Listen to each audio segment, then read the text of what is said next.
Senator from Colorado. Thank you, Mr. President, and I want to thank my colleague from Ohio, Senator Brown, for his remarkable leadership getting us to this point with the child tax credit and with the earned income tax credit for childless families, which, thanks to his leadership, we've been able to triple. But I think we're here today on a really, really momentous matter. And when I think back, Mr. President, to the days I was a superintendent of schools in Denver, and most of the kids in my city were kids of color, and most were living in poverty, and many of their families were working 2 and 3 jobs, and no matter what they did, they couldn't get their kids out of poverty. And today, now I've traveled the state of Colorado, a state that has got, very rural areas and very urban areas. If I had to summarize the last 10 years of my town halls, 10 or 11 years, it's very easy to do it. No matter what county I'm in, people say, we are killing ourselves, and no matter what we do, we can't afford some combination of housing, health care, higher education, early childhood education, if there is any early childhood education. We can't save. We feel like our kids are going to live a more diminished life than the life we lived, and that is the anecdotal reflection of an economy that for 50 years in this country has worked really well for the top 10% of Americans and not for anybody else. And the result of that is that today the United States is 38th out of 41 industrialized countries in terms of childhood poverty. The poorest people in our society are our children. The poorest generation in the United States of America are our children, which is scandalous. And Senator Brown and I and Senator Booker and Senator Warnock, and Senator Harris before that came together to try to address it and to say we don't have to accept this much childhood poverty as a permanent feature of our economy or a permanent feature of our society. We can actually fix it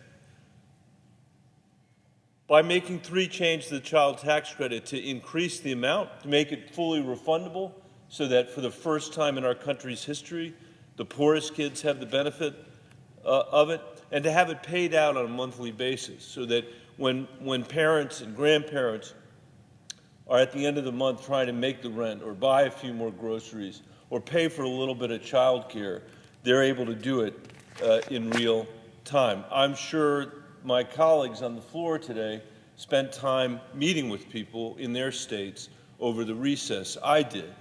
And I met mostly moms, but parent after parent after parent who said to me, for the first time in my life, I was able to buy back-to-school clothes, and I didn't bankrupt my family. Buying back-to-school clothes was not catastrophically, a catastrophe for my family. My kid was able to go to school in a new shirt. One mom in Colorado Springs said to me that she had bought a bicycle for her son so he could take himself to school and participate in after-school programs that he wouldn't have otherwise been able to participate in because he could take himself there and bring himself back. She said that he had burst a tire in this new bicycle and that she was able, because of the child tax credit, not to buy the cheap tire that you would ordinarily buy that would break next week, as she said, but to buy a tire that the kid could rely on. She said, that's what being poor in America is like. You have to pay a tax on everything because you can't buy a pair of decent shoes, you can't buy a decent tire for a bike. And this is a reason why 450 economists have written to the administration saying we should be making this permanent. I believe we should be making it permanent. And they have also pointed out that it's very important for people to hear that this is pro-work.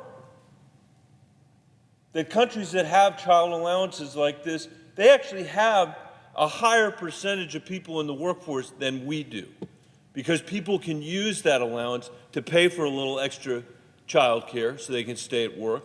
They can use that allowance to pay to help fix a car so they can stay at work. This is a pro-work policy. And just as important as that, childhood poverty costs our country $1 trillion a year.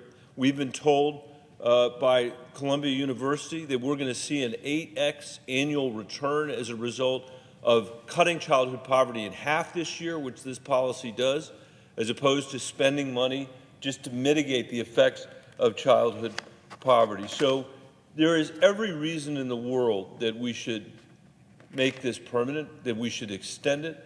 And in my view, we can't afford not to. And that's why we're here today. And I want to thank my colleague from New Jersey, Senator Booker, somebody I've known since he was mayor of Newark and I was the superintendent of the Denver Public Schools. And we were working together to try to lift up kids in our respective communities. And there have been many times when I've been on this floor and I've said that we're treating America's children like they're someone else's children.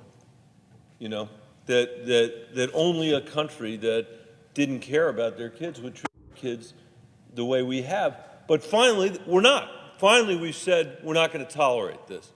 And a lot of that has to do with the senator from New Jersey's leadership. So, Mr. President, I would yield the floor. Mr. President, I